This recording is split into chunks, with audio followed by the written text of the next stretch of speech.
सुप्रभातम। आज हम उदात्त संज्ञा, अनुदात्त संज्ञा और स्वरित संज्ञा के बारे में जानेंगे।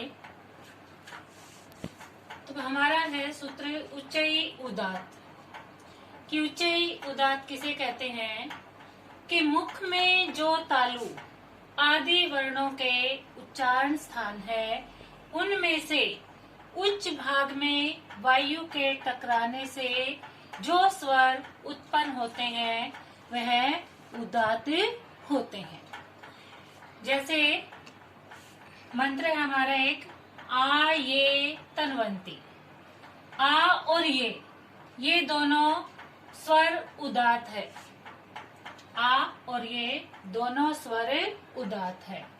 तो हमारी स्वर तंत्रियों में कंपन की आवृत्ति अधिक होने पर उदात्त स्वर उत्पन्न होता है। कहाँ से होता है? स्वर तंत्रियों में कंपन की आवृत्ति जहाँ अधिक हो वहाँ उदात्त स्वर होता है। जैसे लरी और आ। ये था हमारा उदात्त।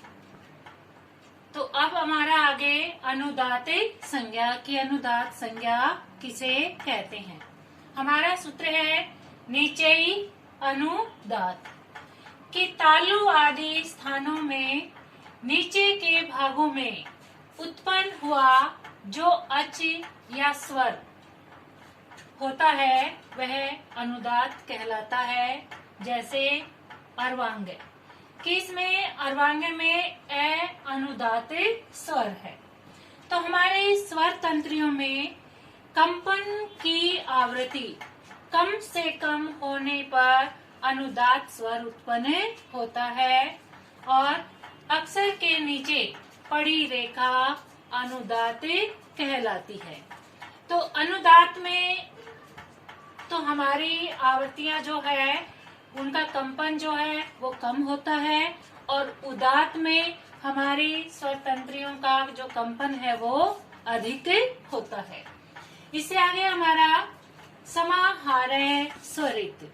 कि समाहारय स्वरित उदात्त एवं अनुदात्त इन दोनों स्वरों के दो धर्म जिसमें एकत्रित हो जाते हैं, अर्थात तालु आदि के मध्य भाग से उच्चारित होने वाला अच स्वरित संज्ञक होता है और हमारी स्वर तंत्रियों की कंपन की आवृत्ति कभी नीचे कभी ऊपर वो मिश्रित हो जाती है और मिश्रित होकर के जो कंपन होता है वहाँ पर स्वर उत्पन्न हो जाता है, अर्थात उन्हें मिश्रित स्वर कहते हैं या समाहारय स्वरित कहते हैं।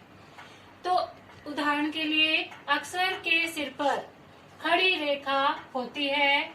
जैसे हमारा मंत्र है अग्नि नीले, तो इसमें ले के ऊपर ये खड़ी रेखा होगी तो ये होगा स्वरित संज्ञा। अब हम दोबारा देखेंगे एक बार। उदात्त में हमारी जो तंत्रिकाएं हैं उनका कंपन जो है वो अधिक ऊपर की ओर जाता है तो वहाँ उदात्त है। नीचे उदात्त में हमारी स्वर तंत्रियों में जो कंपन है वो नीचे की ओर जाता है, वो अनुदात्त है, अर्थात वो नीचे ही अनुदात्त है। और समाहारय स्वरित में जहाँ उदात्त और अनुदात्त दोनों का मिश्रण होता है वो एकत्रित होते हैं और तालु आदि के मध्य भाग से उच्चारित होकर के अच स्वर संज्ञक हो जाते हैं।